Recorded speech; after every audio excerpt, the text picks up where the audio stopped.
I'm Lisa. I've been working as a customer success manager for the last almost 4 years, and it was a little bit of a struggle at the beginning, and super happy to have found my coach and been able to work on some of the some areas that have been challenging for me when it comes to time management and executive functioning skills, chauffeuring kids around and managing a household, working full-time, taking care of 3 cats. They don't really want to be taken care of. Trying to stay on top of everything. We're also renovating a house that was my dad's. I was diagnosed with ADHD inattentive just about 3 years ago. And probably for most of my life, I knew that there was something that was questionable. But when you hear ADHD, or at least when I did when I was younger, that didn't pertain to me because I wasn't hyperactive. And learning that there was another option that was more like what I was dealing with, it made me feel seen, and it validated what I was thinking. ADHD has made my life challenging because it affects every facet of my life when it comes to being a parent, when it comes to being an employee, when it comes to being a friend, a spouse, anything. It relates to time management. It relates to projects being started and not finished. It relates to everything I do, thinking of making sure I eat or eat the right foods, or that everyone else in the house has food to eat. It's a lot of things to manage, and there's not a lot of brain power that is available to handle all of those things. For me to have ADHD is a combination of so many different things. I don't feel the hyperactive component as much. I see it in my husband. I see it in one of my 2 kids. But for me, it's more, when I was younger, more of the spacing out things to do, forgetting to do things, deadlines, bills to be paid, appointments that were missed, and having to schedule something. Any project that was too challenging, too complicated, would get ignored, hoping that it went away, or just hoping that someone else would take care of it. ADHD is a positive and a negative when it comes to managing my life.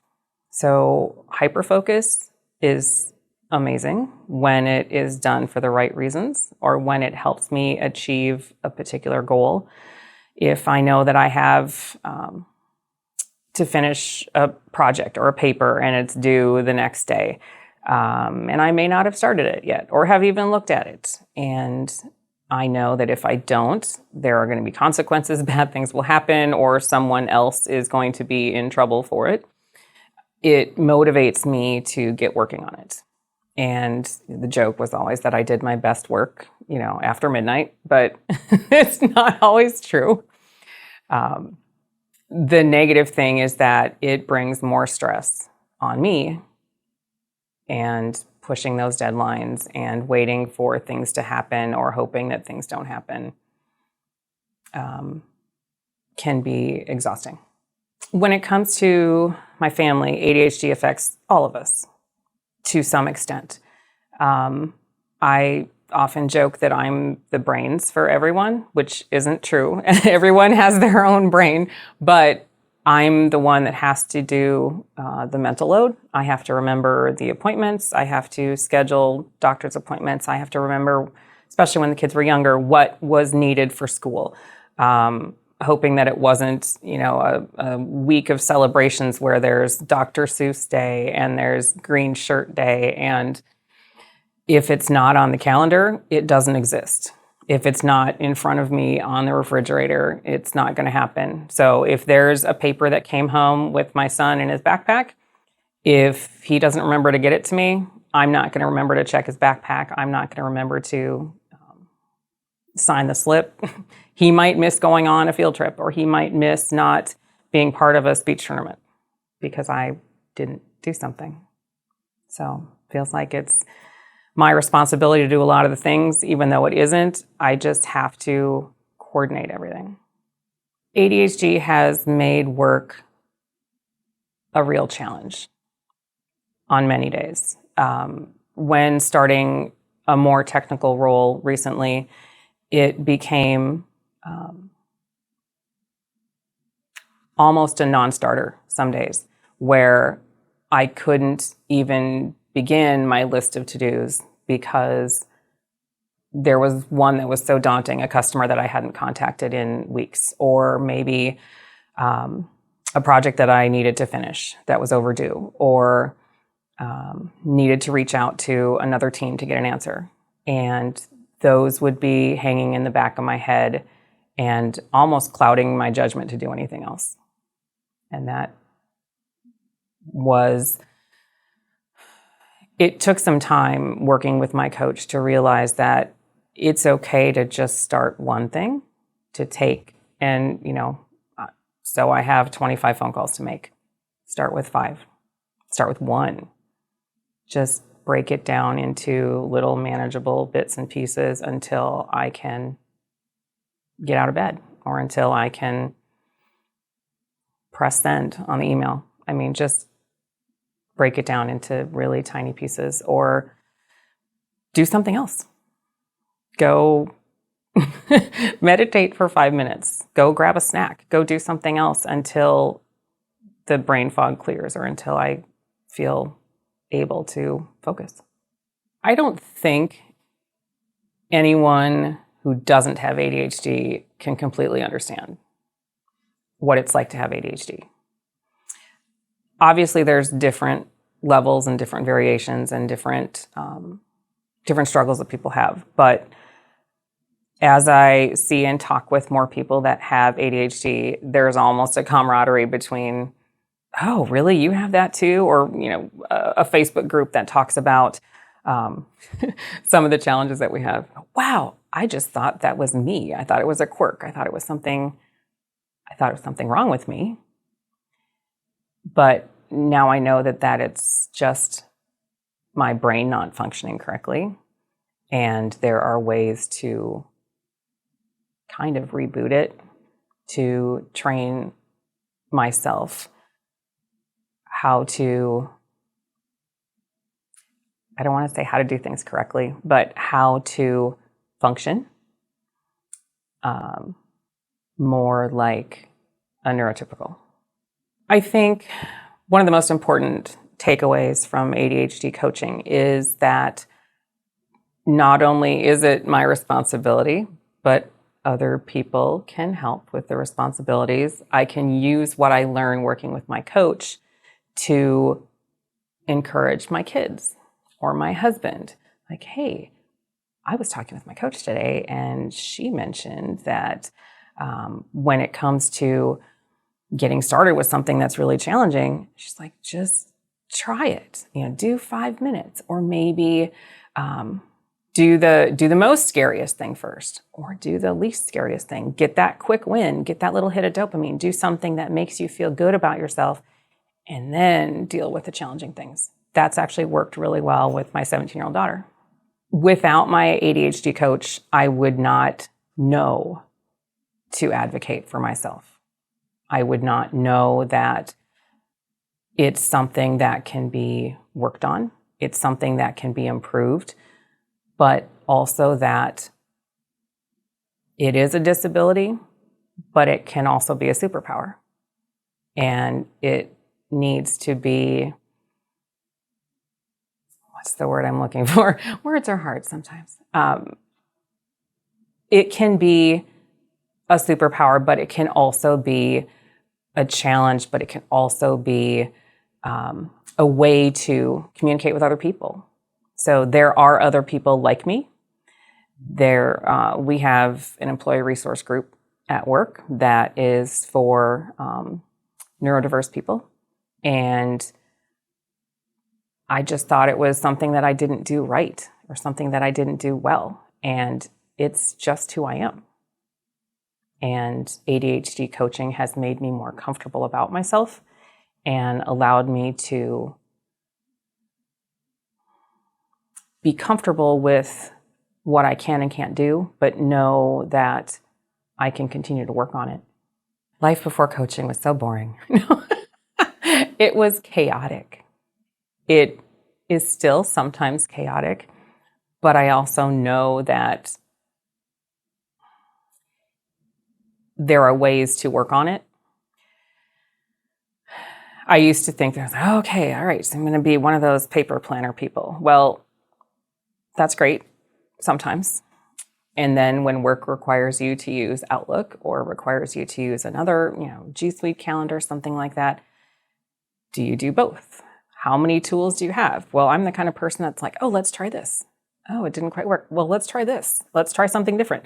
So then I'm trying 10 different things and nothing's getting done.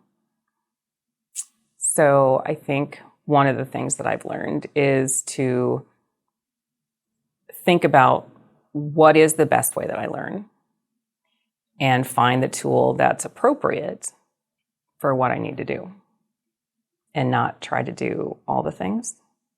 I'm the kind of person that researches something to death. I want to know the whys, the hows, the whens, everything about it. So when I started working with my ADHD coach, I kind of had an understanding, but I didn't necessarily know how it affected me or what I could do because I'm reading all of these different things and probably had too much information. And my coach helped me to narrow down what would work for me based on her knowledge and her experience of working with other clients to find the best tools, because there's a lot of them. And unless you know how you work, you're probably going to spin your wheels for a while. The first time I met my coach, she asked me what kind of routines I had during the day. And I stared at her blankly. I'm like, could you elaborate? She's like, well, what time do you wake up in the morning? I'm like, what time does my husband need to be at work? I usually drive my husband to work. Nope, that's not the answer. What time do you go to bed? Well, some nights it's 9:30 when I'm really tired. Sometimes it's 11. Sometimes it's 1 by the time I get off my phone. Nope, not a good answer. What time do you eat breakfast? Most days. That's not an answer. So we started with routines that are designed for my health. I wasn't getting enough sleep, wasn't drinking enough water, wasn't doing anything to positively impact my own health. And if you don't do that, you can't take care of other people. You have to take care of yourself first. And I just didn't have anything left to give. I was taking care of my elderly father. I had my 2 teenagers, had my husband who doesn't drive, and trying to do all of that requires me to be not at my best necessarily, but to be healthy, mentally and physically. Coaching has helped me to construct boundaries when it comes to getting enough sleep. And I'm not a very nice person when I don't get enough sleep. So when it comes to, I know that you want me to watch this new show with you, or I know that you want to stay up and play video games with your friends. Well, I'm going to bed. I have, these 3 things that I'm going to do tonight. I'm going to clean up the kitchen, and then, one of you can do this. Somebody needs to take out the trash. But I'm going to go upstairs and I'm going to read for a little bit, and then I'm going to go to bed, and I will see you in the morning. I love you. And it comes back to advocating for myself that I need this. And in order to be a good mom and to be a good wife, be a good friend, be a good employee, I need to take care of myself first. I think the most important thing about feeling supported by my coach was knowing that it wasn't just me. It wasn't something I did wrong. It wasn't something that was wrong with me. It is. And understanding that there are things that can be improved, that it will take some time to work on those, but knowing that there's someone that wants to help me improve, that cares about my success, that encourages me, even sends me little emails and texts to remind me things, and then I forget to email or text her back. It's someone who's in my corner. The first experience that I had was talking with the office manager, and a smiley, happy voice. You can tell when someone's smiling on the phone, and she does. And she made me feel welcome right from that point and saying, okay, let's get you scheduled. Here's your paperwork. Let's do this. And the funny thing is that she's dealing with people who have ADHD all the time. So a little gentle email, hey, about that form I sent you, was nice. I mean, I didn't feel like I was doing something wrong or being, I don't know. Everyone that I've met here has been kind and understanding and supportive, funny. Sometimes we have coffee. Sometimes we have tea.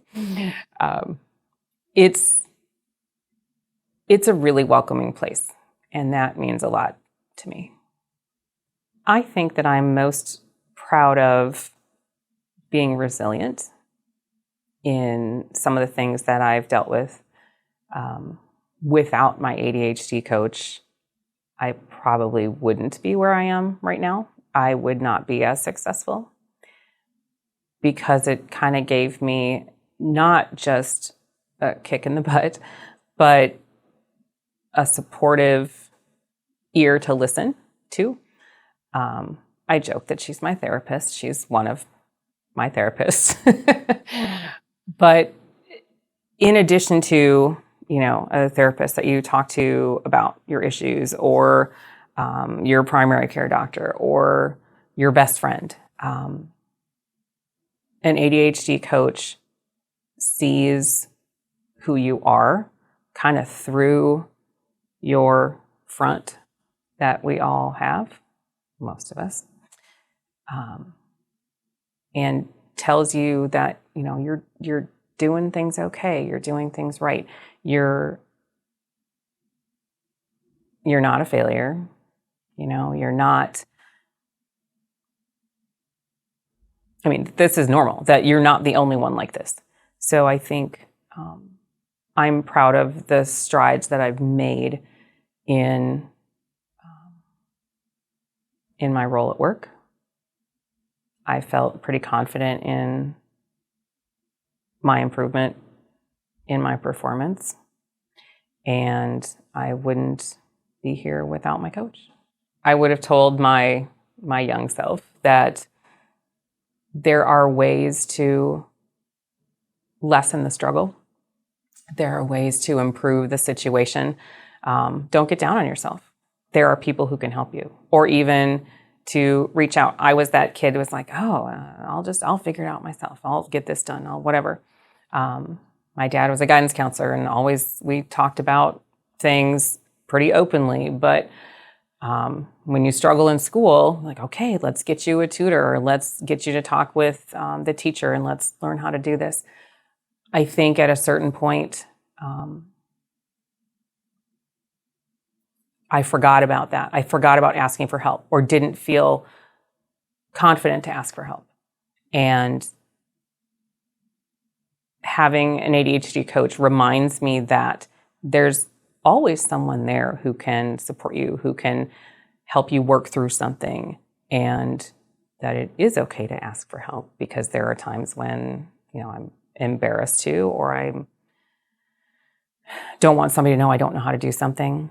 Like, I'm not going to ask my boss. I'll ask one of my coworkers and do it that way. But I would tell the younger me to push through anyway, that it's going to be okay, that this is part of who you are, and it doesn't make you weird or strange, or you're just different. And you need to learn how to harness your superpowers and make ADHD work for you. I would encourage anyone to do a free consultation to see if it works for you. Also remember that different coaches for different people, different personalities too, just like a doctor, just like a therapist, just like friends. We all get along differently with different people. So I would strongly encourage anyone who is struggling with the demands of your daily life, your schedule at home, your work life, your family, when it feels too much, try coaching. Sit down with an ADHD coach and discover if this is the right thing for you. And I promise you it will make it a lot better than it is right now. I think for me, there was a couple of aha moments, a couple of light bulbs, and I'm sure my coach will attest to that. One was daily scheduling, setting up that routine. What time do you get up? What time do you eat breakfast? Make sure you take your vitamins and your medications. Make sure you eat breakfast. Anything that had to do with the amount of time elapsing for something or stacking habits on top of habits made a difference, because I know that when I get up, the first thing I do is take, my medication. Okay. Next thing I know I'm going to do, I'm going to go get ready for the day, or I'm going to brush my hair. Cats have to be fed. Cats are very persistent when it comes to that. Okay. Go downstairs. Now I'm going to come back upstairs. I emptied the dishwasher, stacking that dishwasher habit while I'm waiting for the cats to finish eating. Empty the dishwasher. It takes 5 minutes. I don't have to yell at my teenager who was supposed to do it. I just do it. That's part of it. And that's part of my schedule in the morning. And then I go make sure I'm ready for the day. I go check my email. I go do the next thing, grab my coffee. Putting those things in the same order every day makes it less stressful for me. Time awareness. How long do I think it's going to take to do this task? There were some that I overestimated, but many, many more that I underestimated how long it would take to make 25 phone calls, or how long it would take to document this file. I was way off. But doing those things more and more helps me to understand more about what's causing the difference in the time estimation. Is it because I'm getting distracted by my phone and I'm playing a game, or I'm reading something about a customer and that reminds me of something else, and then I go off on a tangent over here, and by the time I come back, 17 minutes have elapsed. Still working on that part. The biggest thing that affected me working from home for the last few years was the environment, and that it was, one of my issues is visual distraction. Another is auditory distraction. So the cat's racing around. The kids are home doing school online. Let's say my husband was off for the day. Everyone's in my space. I can't focus. So I go downstairs. I grab a snack. Come back upstairs. Well, they're still there. Oh, there's laundry that needs to be done. Oh, there's, the dishes didn't get done. Everybody left their dishes in the sink. Well, I better go do that quick. Going to work, and that wasn't an option right away, but going to the office to work on some days made it more, made me able to focus more, because I was ignoring all of those other things that were still at home. They were still there when I got home, but it allowed me to get the tasks done that I needed to do that day. Or let's say I needed to meet with a customer in a distraction-free environment.